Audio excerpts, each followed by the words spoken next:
ஆனா உங்க இதுல அடக்கம் பண்ணி சமாதி கட்ட மாட்டேன்றீங்க. ஏன்னு என் நண்பர் ஒருத்தர் இது கேட்டேன், இஸ்லாமிய நண்பர்கிட்ட. அவர் நபிகள் நாயகம் சொல்லியிருக்காரு சமாதிலாம் கட்டக்கூடாது அப்படின்னு சொல்லி. ஆனா மதினால நபிகள் நாயகம் அடக்கம் பண்ண இடத்த மிகப்படுத்தி காட்டியிருக்காங்களே, அதற்கு என்ன விளக்கம் சொல்லும்? என்ன பேர் சொன்னீங்க? பேரு சித்தநாதன்.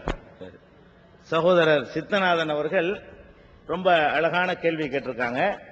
இஸ்லாமிய மார்க்கத்தை பொறுத்த வரைக்கும் ஒருத்தர் இறந்துட்டார்னு வைங்க, இறந்தவரை அடக்கம் செய்துட்டு அந்த இடத்துல ரெண்டு விதமா நடக்கிறாங்க. இறந்தவர் சில பேர் எரிச்சிருவாங்க, அதை விட்டுருவோம்.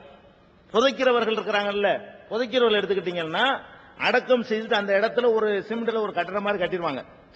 அப்படி கட்டக்கூடியதை இஸ்லாம் தடுக்குது. ஏன் தடுக்குதுன்னு கேட்டா, அதுல பல விஷயங்கள் இருக்கு. வசதி உள்ளவன் இருப்பான், வசதி இல்லாதவன் இருப்பான். அப்ப சாவுல கூட அந்த அந்த பாரபட்சம் வரக்கூடாது. எல்லாரும் சமமா அந்த ஒரு இடத்துல இருக்கணும். செத்த பிறகும் கூட அந்த வித்தியாசத்தை காட்டக்கூடாதுங்கிறதுக்காக பணக்காரன் பெருசா கட்டுவான் கல்லறைய, ஏழை என்ன செய்வான், வட்டிக்கு வாங்கி கட்டுவான். இந்த மாதிரியான கஷ்டமெல்லாம் வரக்கூடாது என்பது ஒரு காரணம். இரண்டாவது, அடக்குவதற்கு என்று ஒரு இடத்தை ஒதுக்கிட்டோம்னு சொன்னா அந்த இடத்தை குறுகிய இடத்துல எல்லாரும் அடக்கம் பண்ணிட்டு இருக்கணும். இப்ப இஸ்லாமிய சமுதாயத்தில் என்ன பண்ணுவாங்கன்னா, ஒரு கபுருஸ்தான் சொல்லுவாங்க, அடக்கஸ்தலம். இந்த இடத்துல நம்ம இறந்துட்டு வைங்க, என்ன இங்க அடக்கம் பண்ணிடுவாங்க. அடக்கம் பண்ணின உடனே ஒரு 2 வருஷத்துல நான் தோண்டி பார்த்தா ஒண்ணுமே இருக்காது. அதே இடத்துல வேற ஆள் அடக்கம் பண்ணுவாங்க. அதாவது ஒரு ரவுண்ட் வந்துகிட்டே இருக்கும். இங்க அடக்கம் பண்ணிட்டு அப்படியே போவாங்க. முடிச்சிட்டு அடுத்து வரும்போது அதே இடத்தை தோண்டி அங்க அடக்குவாங்க. ஒரு இடத்துல நூற்றுக்கணக்கான பேர் அடக்கப்பட்டிருக்கிறாங்க. அப்ப இடம் குறைந்த இடத்தையே நம்ம இதுக்கு பயன்படுத்திக்கலாம். அவன் செத்தவனுக்கெல்லாம் ரிசர்வ் பண்ணிட்டே போனான்னு வைங்க, நிரந்தரமா போயிடும். நான் செத்தவனும் எனக்குன்னு ஒரு இடத்த ரிசர்வ் பண்ணிட்டா, அப்ப அடக்க ஸ்தலத்துக்கு மதுரையில பாதி வேணப்படும். இப்படியே மனிதனுக்கு பயன்பட வேண்டிய இடங்களை வீணாக்கிற கூடாதுங்கிறதுக்காக வேண்டி அடக்கிட்டமா, மண்ணு தின்றுச்சா, எலும்பு கூட மிஞ்சலையா, விட்டு அடுத்தவன் அடக்க அந்த இடத்துல. அதனால முஸ்லீம்களுடைய கபுர்ஸ்தான போய் பாத்தீங்கன்னா சின்ன அளவா தான் இருக்கும், எங்க ஜனத்தொகைக்கு பொருத்தமாவே இருக்காது. எதனால எங்களுக்கு சாத்தியப்படுதுன்னு கேட்டா, ஒருத்தர் அடக்கம் பண்ணி 2 வருஷம் ஆனா அதே இடத்துல வேற ஆளை கொண்டு போட்டுருவோம். ஒரு இடத்துல பாத்தீங்கன்னா ஒரு 20 வருஷம் ஆச்சுன்னு சொன்னா ஒரு 10 பேர் அந்த இடத்துல அடக்கம் பண்ணப்பட்டிருப்பாங்க.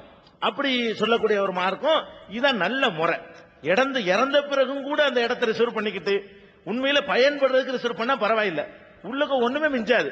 உனக்கு அந்த இடம், அந்த கட்டணம் எதுக்கு, உனக்குன்னு இதுக்கு ரிசர்வ் பண்ணிக்கிற, அது யாருக்கும் இல்லாம பயனற்றதா வீணாக்குற அப்படிங்கிற அடிப்படையில் இஸ்லாம் ரிசர்வேஷன் பண்ணக்கூடாதுன்னு சொல்லிடுது. சரி, கேள்வி என்னன்னு கேட்டா, நபிகள் நாயகத்துக்கு மாத்திரம் ஒரு அடக்கத்தலம் கட்டி வச்சிருக்கிறீங்களே பெரிய கட்டடம் அப்படிங்கிறது தான் ஒரு கேள்வி.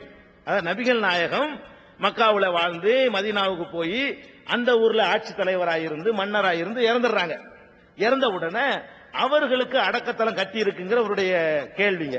உண்மையில நபிகள் நாயகத்துக்கு அடக்கத்தலம் கட்டவே இல்லை. அவர் நம்ம பார்க்கக்கூடிய அந்த காட்சி நபிகள் நாயகம் கட்டிய பள்ளிவாசல். அதுக்கு பேர் என்ன, மஸ்ஜிதுல் நபவி. நபிகள் நாயகம் கட்டிய பள்ளி உசுரோட இருக்கும் பொழுது நபிகள் நாயகம் ஒரு பள்ளிவாசல் கட்டினாங்க. அந்த பள்ளிவாசல் தான் நீங்க பார்க்கக்கூடியது. மதீனாவுடைய பள்ளிக்கு பச்சை கடல்ல போட்டிருப்பாங்களே, அந்த படமெல்லாம் என்னன்னு கேட்டா முஸ்லிம்கள் போய் தொழுகை நடத்தக்கூடிய பள்ளிவாசல்.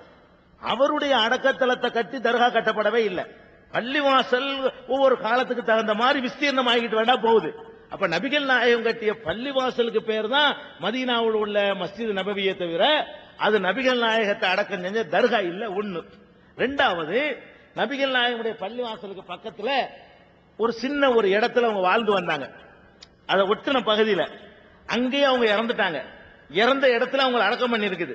அந்த இடத்துல என்ன பண்ணி வச்சிருக்கிறாங்கன்னு கேட்டா, நம்ம ஆட்களுக்கான இங்க உள்ள இந்தியாவில் உள்ளவன்லாம், இந்தியாவில் உள்ள முஸ்லீம்லாம் யாருன்னு கேட்டா அரபு நாட்டு இறக்குமதி இல்லை. நாங்க யாருமே வேற வேற மார்க்கங்கள்ல இருந்து இஸ்லாத்துக்கு வந்தவங்க தான். என்ன பண்ணிட்டாங்க, இங்க இருந்து போறவங்க ஹஜ்ஜிக்கு போறேன்னு போய் நபிகள் நாயகம் அடக்கி இருக்கிற மண்ணுன்னு சொல்லி டின்னில் அடைச்சிட்டு வர ஆரம்பிச்சிட்டாங்க. நபிகள் நாயகம் அடக்கம் செய்யப்பட்ட இடத்துல போய் விலங்கா மண்ணுக்கெல்லாம் மகத்துவம் கிடையாது. இவன் மண்ணை அள்ளிக்கிட்டு பேப்பர்ல மடிச்சு கொண்டு வந்துடுறது. இது ஒரு புனிதமானது நினைச்சுக்கிட்டு இதை தடுக்கிறதுக்காக என்ன பண்ணாங்கன்னு கேட்டா, நபிகள் நாயகம் அடக்கம் செய்யற இடத்தை சுத்தி தடுப்பு சுவரை எழுப்பி வச்சிருக்கிறாங்க. தடுப்பு சுவரை எழுப்பி இரும்பு கம்பியில கேட்டு போட்டு அந்த ஓட்ட வழியா பார்க்கலாம். அந்த மாதிரி செஞ்சு வச்சிருக்கிறாங்களே தவிர அவருடைய சமாதியின் மீதும் கட்டடம் எழுப்பப்படவில்லை. அந்த கட்டடம் என்பது நபிகள் நாயகம் ஸல்லல்லாஹு அலைஹி வஸல்லம் அவர்களுடைய அடக்கத்தலத்துக்கு பக்கத்தில் இருக்கிற பள்ளிவாசல் தான் கட்டப்பட்டிருக்கிறது. அவருக்கும் கட்டப்படல. அவரும் தனக்கு கட்டக்கூடாதுன்னு தெளிவா சொல்லிட்டே போயிட்டார். அதான் அதுல உள்ள விஷயம். சில பேர் விளங்காம அது நபிகள் நாயகத்துக்கு தர்கான்னு நினைச்சுக்கிட்டு இருக்காங்க. அது நபிகள் நாயகம் உசுரோட இருக்கும்போது கட்டின பள்ளிவாசல். அந்த பள்ளிவாசலுக்கு பக்கத்துல ஒரு அடக்கம் செய்யப்பட்டிருக்கிறார். அப்படித்தான் அதை விளங்கிக்கணும்.